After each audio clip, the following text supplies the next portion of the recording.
Bill Borgens, ancien romancier à succès devenu professeur, et prisonnier du passé, toujours obsédé par son ex-femme Erika, qu'il a quittée il y a 2 ans pour un homme nommé Martin. Au lieu de travailler sur son prochain livre, Bill passe son temps à espionner leur vie commune sous prétexte de faire du jogging. Pendant ce temps, son fils adolescent, Rusty, nourrit en secret un amour impossible pour sa camarade de classe Kate, tandis que sa fille aînée Samantha, étudiante indépendante, rejette totalement l'idée de l'amour, préférant des aventures éphémères à de véritables relations. Le dîner de Thanksgiving met en lumière les dynamiques fragiles de leur famille. Bill, attaché aux traditions, prépare une place pour Erika à table, au grand désarroi de tous.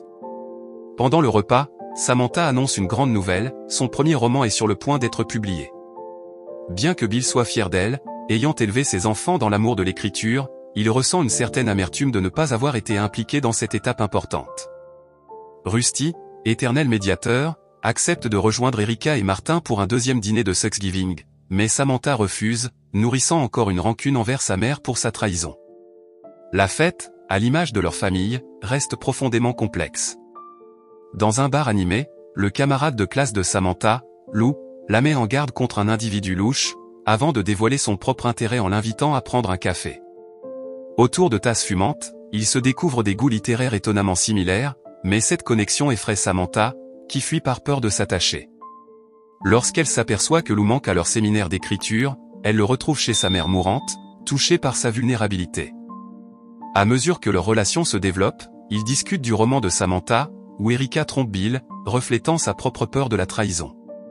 En écoutant la chanson préférée de Lou dans la voiture, Samantha est submergée par l'émotion, craignant d'être blessée. La promesse douce de Lou de ne jamais lui faire de mal conduit à un premier baiser tendre. Pendant ce temps, en cours d'écriture, Rusty récite un poème émouvant dédié à Kate. À la maison, Bill impose à ses enfants de tenir un journal quotidien, mais lit secrètement les écrits de Rusty pour suivre ses progrès. Pris sur le fait, Bill lui offre un conseil poignant, vivre pleinement, car les expériences réelles nourrissent l'âme d'un grand écrivain. Lors d'une soirée chez Glenn, Rusty surprend Kate consommant de la cocaïne. Troublé, il décide de partir avec son ami Jason, mais intervient lorsque Glenn agresse Kate.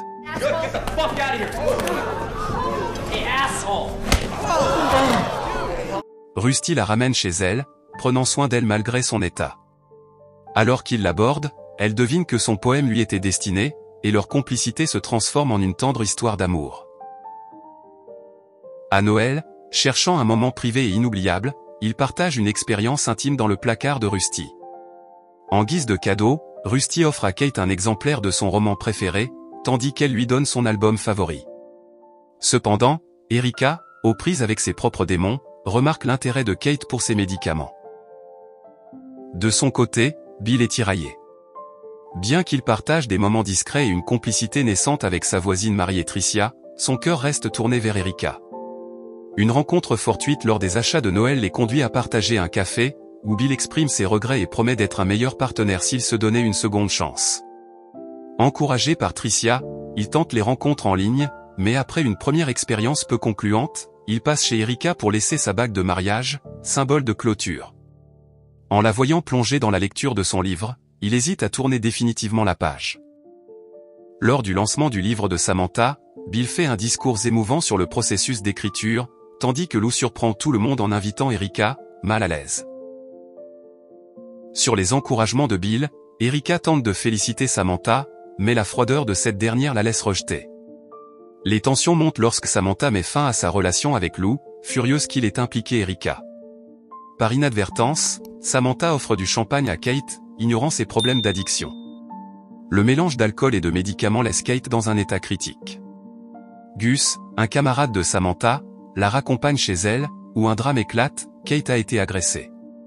Cette révélation dévaste tout le monde. Submergé par la douleur et la colère, Rusty sombre dans l'autodestruction.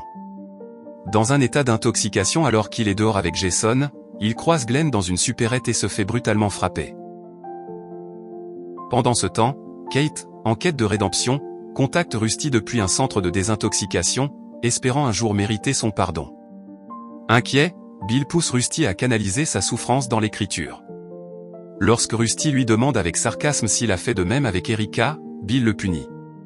Pourtant, Rusty transforme sa douleur en une histoire inspirée par ses souvenirs de sa mère, Kate. Contre toute attente, l'histoire attire l'attention du célèbre auteur, Stephen King, grâce à Samantha, qui la lui transmet. King salue le talent de Rusty et aide à publier l'histoire dans le magazine de fantasy et de science-fiction, lançant ainsi sa carrière d'écrivain. Excédée, Samantha exhorte Bill à abandonner tout espoir pour Erica. Bill lui confie alors un secret: lorsqu'elle était bébé, il avait quitté la famille pendant 6 mois avant de revenir et de jurer de ne plus jamais les abandonner. Cette promesse, explique-t-il, est ce qui le pousse à garder foi en Erica. Lorsque Lou appelle Samantha après la mort de sa mère, elle affronte ses propres regrets et réalise son amour pour Lou ainsi que pour sa mère. Cette prise de conscience l'amène à se réconcilier avec Erica, à renouer avec Lou et à le soutenir dans son deuil. 1 an plus tard, à Thanksgiving, Bill ne prévoit pas de place pour Erica, convaincu qu'elle ne reviendra pas. De son côté, Samantha, plus optimiste, reste auprès de Lou, leur relation renforcée. Alors que la famille se rassemble, Erica arrive soudainement, en larmes, demandant à se joindre à eux. Submergé par l'émotion, Bill l'accueille chaleureusement, ravi qu'elle soit enfin de retour. Alors que la famille célèbre leur retrouvailles, Bill cite quelques lignes de son livre préféré, sa voix empreinte d'espoir et de gratitude. Avec ça, on boucle ce résumé. Merci d'avoir été des nôtres jusqu'à la fin.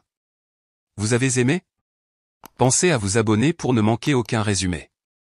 En attendant, n'hésitez pas à découvrir nos autres résumés de films géniaux sur l'écran de fin.